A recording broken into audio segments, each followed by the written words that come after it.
Steve Martin rarely talks much about people, especially those who have passed away. He keeps quiet out of respect and to protect himself from old feelings. But this time is different. After more than half a century in the entertainment industry, Martin broke that silence to mention a name of whom he once said, "Without him I wouldn't be here today." That person is no longer here, and it is this loss that makes Martin feel the need to say something he has not said in years, not because the public needs to know, but because he feels it is time to pay an old debt. A big debt. The name of that debt is Tommy Smothers. Tommy Smothers was not the type of artist to follow a pre-established path. Even when American television was still shy about controversial topics, he decided to push the boundaries with seemingly harmless but deadly humor. In the 1960s, when the Vietnam War and political divisions were pushing America into social tension, Smothers and his brother Dick created a television phenomenon, the Smothers Brothers Comedy Hour. The show was nominally a comedy show, but behind the light-hearted facade were a series of political, social, and protest messages carefully woven into each skit. Born in 1937, Tommy had a troubled childhood after his father, an officer, died in World War II. When he grew up, he did not choose a military or political path, but instead entered the entertainment industry with his younger brother. Initially, the two performed folk music, but Tommy quickly realized that he could create something more powerful than music, comedy with a point of view. Thus was born the Comedy Hour, which became not only a place of entertainment, but also the first platform for social criticism on American television. In an era of tight censorship, Tommy was not afraid to touch on sensitive topics: war, free speech, the role of government.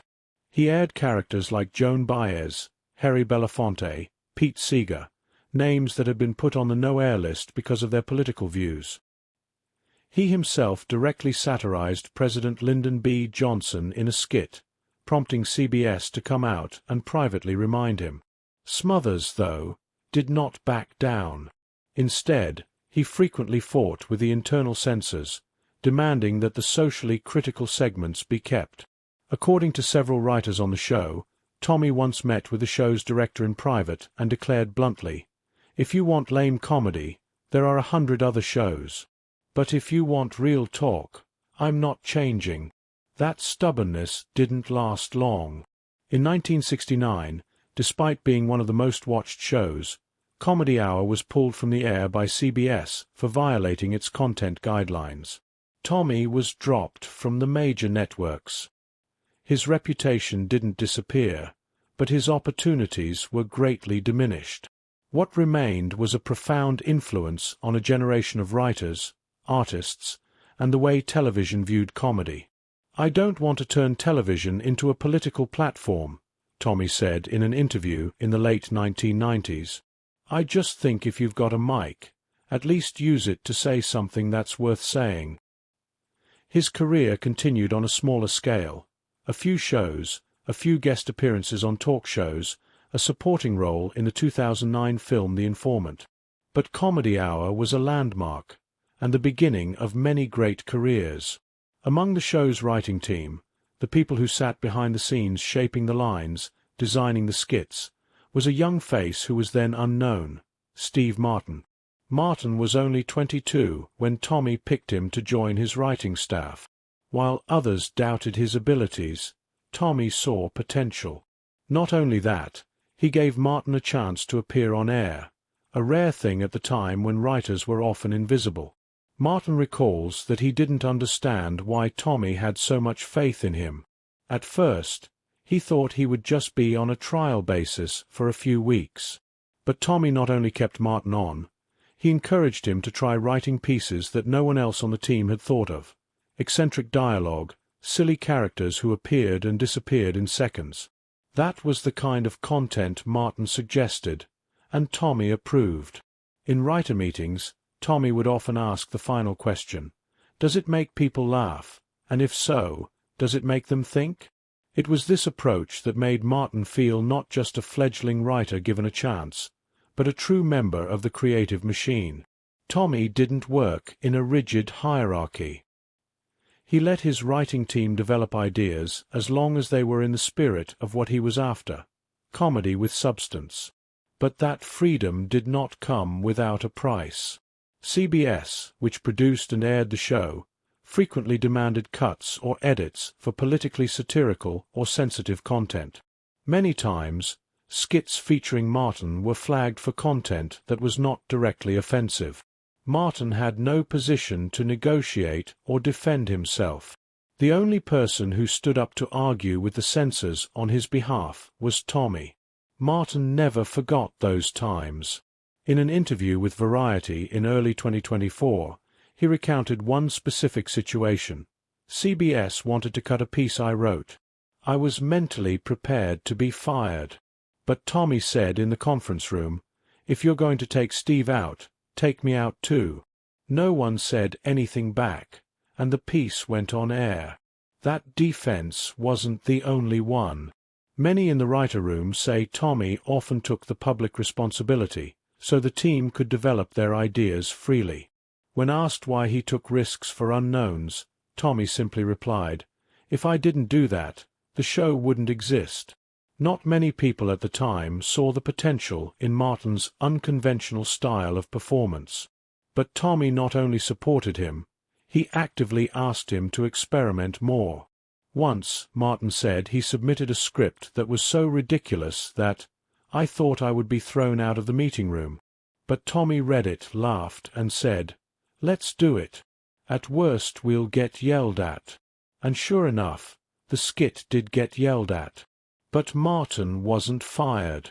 Instead, he received a reminder from Tommy. "Next time, just write it so they won't dare cut it, but they won't understand it either." The freedom Martin received at Comedy Hour didn't come from the system. It came from an individual taking risks to protect creativity. Tommy Smothers spent the prime of his career paving the way for younger people like Martin, Rob Reiner, Bob Einstein. It wasn't a whim. It was intentional, a philosophy. Martin later mentioned this many times. In his autobiography Born Standing Up, he wrote, "I used to think I was just lucky to be on Comedy Hour, but later I realized it wasn't luck. It was someone pulling me up and saying, 'Try it. I'll do the rest.'" At no other point in Martin's career was he as free and supported as he was when working with Tommy. Though he would go on to greater success, awards, and global audiences, in his memory it all began in the writer's room in 1967, where a mentor named Tommy Smothers showed him how to survive in an unforgiving industry. Two roads forked. Soon Martin changed direction. He didn't try to join another protest show, nor did he continue his writing career. Instead, he turned to stand-up comedy. It was a completely different field, a performer standing alone in front of an audience without a writing staff, without television censorship, without political themes, just eccentricity and rhythm. Martin developed a quirky, clever style of performance that quickly captivated audiences across the United States. In the 1970s, he became one of the top-selling comedians of his time and went on to conquer Hollywood with roles in The Jerk, Roxanne, Planes, Trains and Automobiles, and many others. Martin's career exploded. He became a big name with global influence. Tommy Smothers did not follow that path. He continued to perform with his brother, but he was no longer the same after the CBS incident. Most major networks distanced themselves from him. Sponsors were less interested in a man who had openly opposed national policy on air. Tommy continued to tour and perform, but on a smaller scale. He became an icon among ideological artists, but he was no longer a major figure on major television. Even though starting out on the same show, the two men took very different paths to survival. Tommy continued to speak his mind regardless of the consequences. Martin chose to stay silent on politics, focusing on his technique and pure comedy. In the more than 3 decades since Comedy Hour ended, there are few records or photos of them keeping in touch. In his memoir Born Standing Up, Martin wrote that he tried to avoid overt political statements because, I wasn't sure I had the capacity to represent any point of view in any profound way. This is the fundamental difference between him and Tommy. While Tommy used laughter to question society, Martin used laughter to lead people away from it. Both were influential, but in opposite ways. From 1975 to the early 2000s, Martin barely mentioned Tommy Smothers in interviews, not because of conflict, but because he was not in the habit of bringing up the past, especially with people whose views were so different.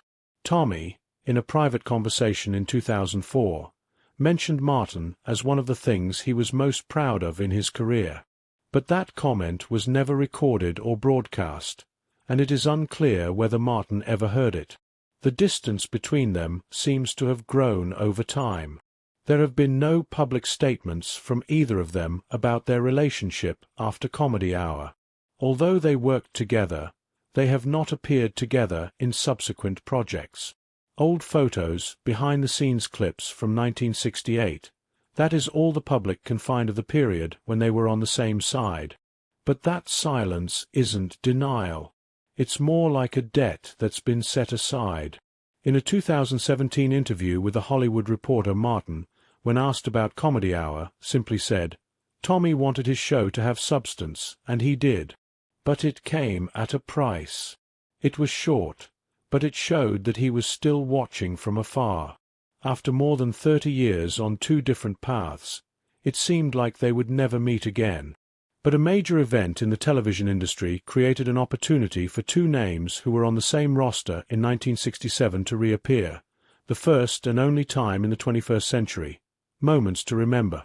In 2008, the American Television Academy decided to give Tommy Smothers a special honorary Emmy, recognizing his pioneering contributions to freedom of expression and innovation on television. This was not an award that came from annual nominations.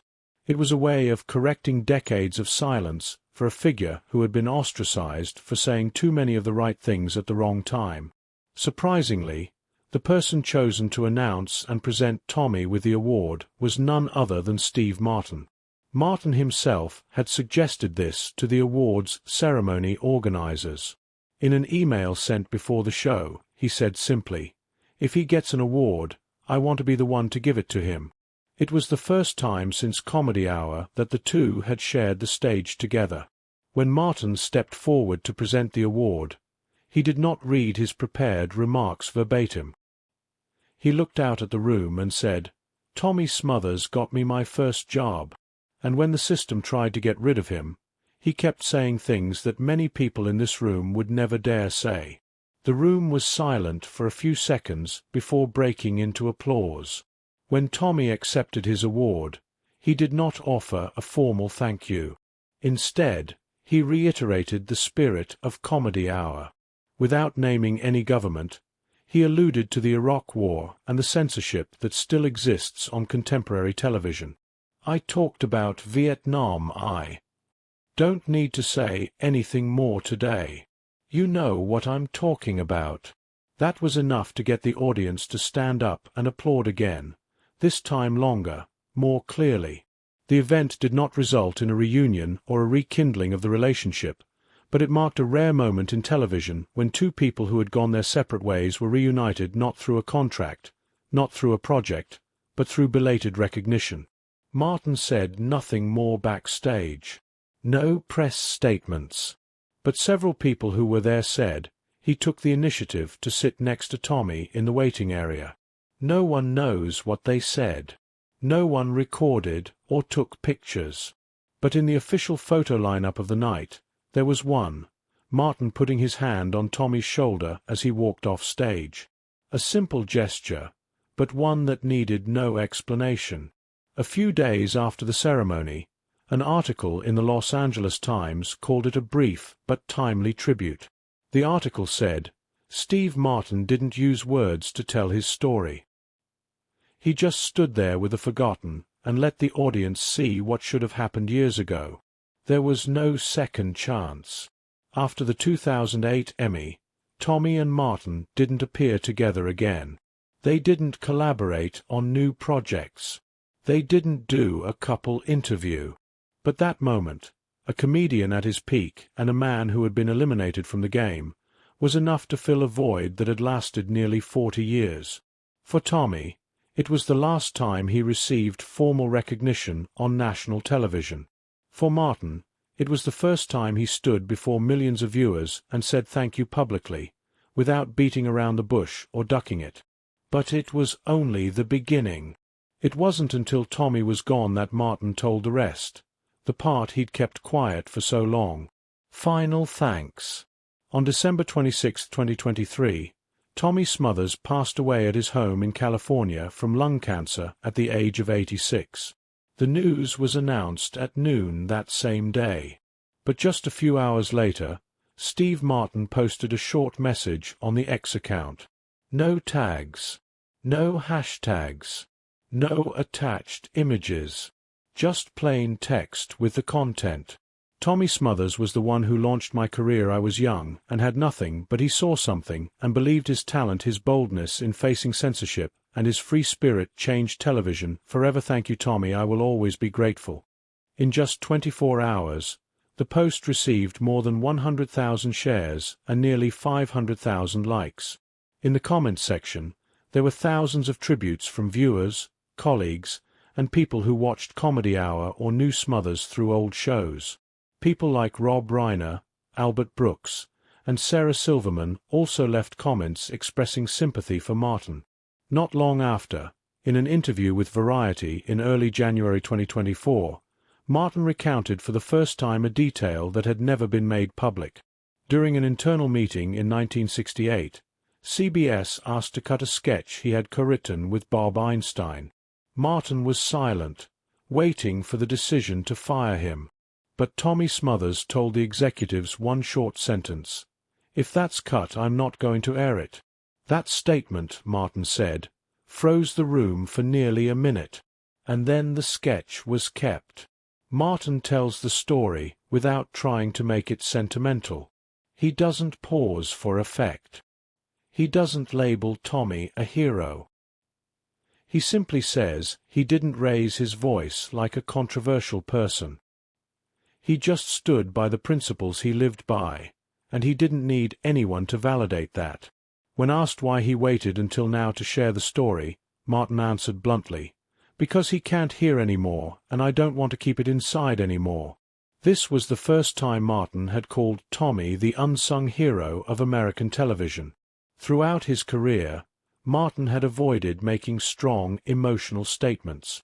But this time, he made no attempt to duck. For too long, he said, I have been grateful in silence. Though they didn't see each other often after 2008, Martin said he kept up with Tommy's rare appearances, from small podcasts to Comedy Hour tributes. But he never called back. Nor did he write. He admitted he never knew how to express gratitude properly. And speaking out after Tommy's death, he said, was not a belated gesture, but a form of closure. Their story has no climax, no personal conflict, no disagreements and reconciliations. It is a silent bond, initiated by an act at the right moment and lasting like a debt that the recipient always carries, even though no one asks for it. Not long after the interview, when asked about the biggest influence on his career, Martin mentioned only 3 words: Tommy Smothers.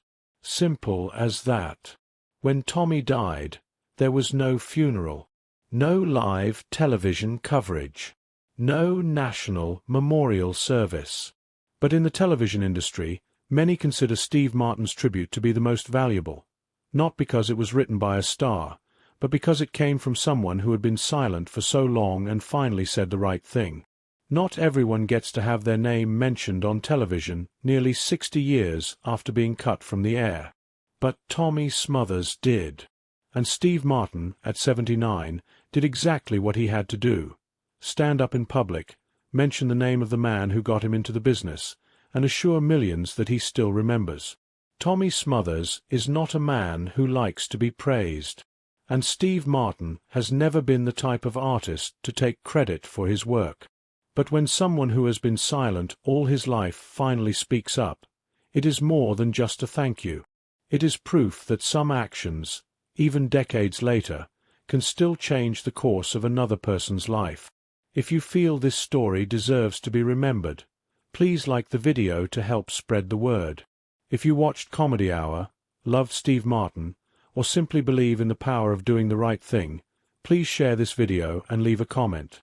Subscribe if you want to continue to hear real stories and get them told right.